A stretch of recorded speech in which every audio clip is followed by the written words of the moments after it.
आज हम जो शब्दों की सीरीज़ समझ रहे थे, इससे पहले हमने समाजवाद, पूंजीवाद और मिश्रितवाद अर्थव्यवस्था के बारे में समझा था। अब दो शब्द हमारे सामने हैं, हम उनके बारे में भी समझने की कोशिश करेंगे। वो शब्द दो कौन से हैं? तो पहले नंबर का शब्द है लोकतंत्र, जिसके बारे में हम समझने की कोशिश करेंगे कि लोकतंत्र क्या है, कैसे है, कैसा है और ये कैसे कैसे देश पर, कौन कौन से देश में है और कौन कौन से देश में काम कर रहा है, लोकतंत्र होता क्या है, इस चीज़ के बारे में हम जानकारी प्राप्त करने की कोशिश करेंगे। दूसरा शब्द हमारे पास है गणतंत्र।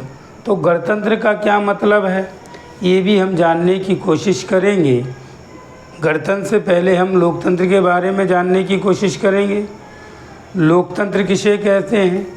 तो लोकतंत्र हम उसे कहते हैं जहाँ लोगों के द्वारा चुने हुए प्रतिनिधि होते हैं और लोगों के द्वारा जो चुने हुए प्रतिनिधि होते हैं वो ही लोगों पर शासन करते हैं, उसे हम लोकतंत्र कहते हैं। लोकतंत्र की जो शर्मनाक परिभाषा है वो अमेरिका के राष्ट्रपति इब्राहिम लिंकन ने दी है कि जनता का जनता द्वारा जनता पर शासन, या हम ये कह लें कि प्रजा का प्रजा द्वारा प्रजा पर शासन। ये जो परिभाषा दी है ये इब्राहिम लिंकन ने दी है, जो अमेरिका के राष्ट्रपति रहे, बड़े विद्वान थे, उन्होंने ये लोकतंत्र की परिभाषा दी है।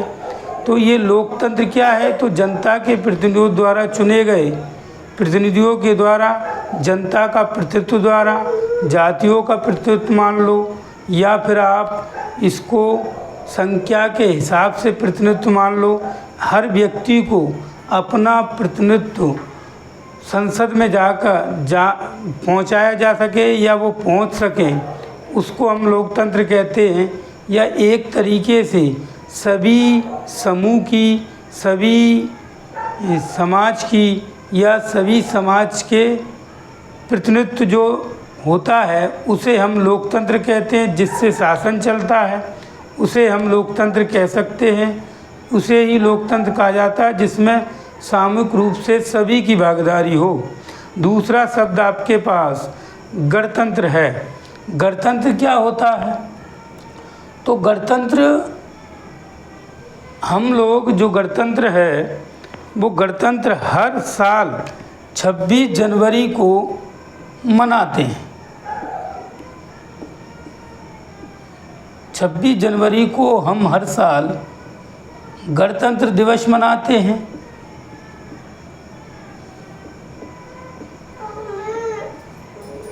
क्यों मनाते हैं गणतंत्र दिवस? जबकि लोकतंत्र जो है वो हमारा देश जो भारत देश है वो 15 अगस्त 1947 से 15 अगस्त 1947 से लोकतंत्र हो गया। और गणतंत्र हमारा देश जो है वो गणतंत्र हमारा देश 26 जनवरी 1950 को बना।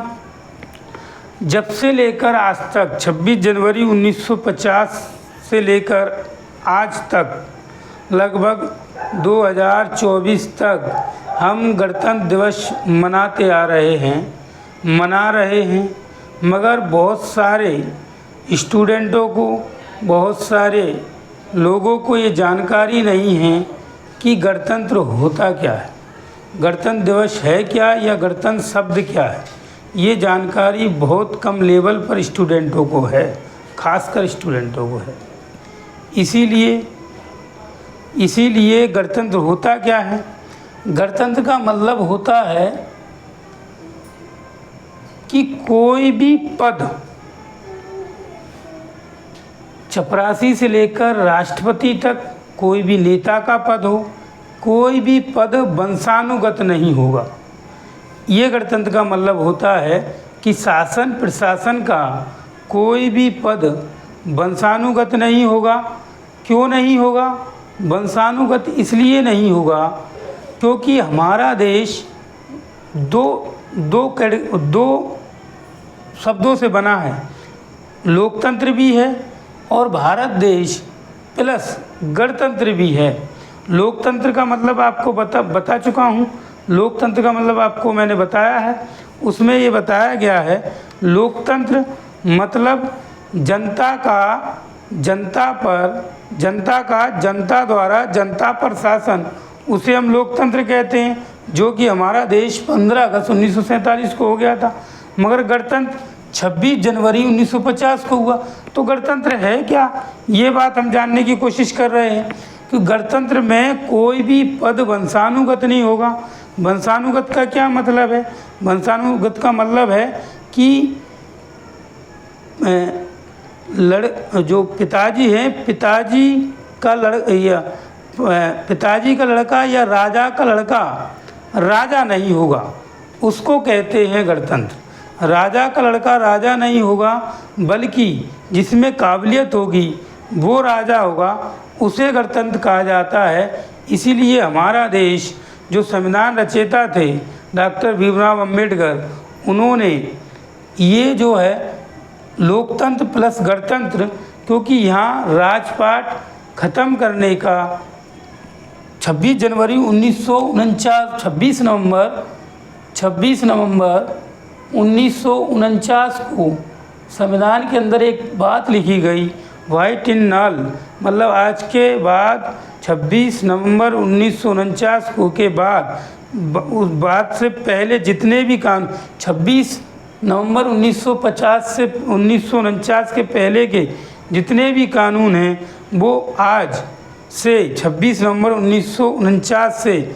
वाइट इन नल किए जाते हैं। मतलब पुराने कानून जितने भी हैं वो ख़त्म किए जाते हैं। उसके बाद 26 नवंबर 1950 के बाद 26 जनवरी 1950 में, 26 जनवरी 1949 के बाद 26 जनवरी 1950 में हमारा देश गणतंत्र हो गया। गणतंत्र का मतलब मैंने आपको बताया कि वो शासन प्रशासन जहाँ राजा का लड़का राजा नहीं होगा, राजा वो होगा जिसमें काबिलियत होगी, उसको गणतंत्र कहा जाता है। गणतंत्र का एक वर्ड में अगर मतलब समझें तो कोई भी पद, चाहे वो शासन का हो या प्रशासन का, कोई भी पद वंशानुगत नहीं होगा। ये हमारा गणतंत्र है।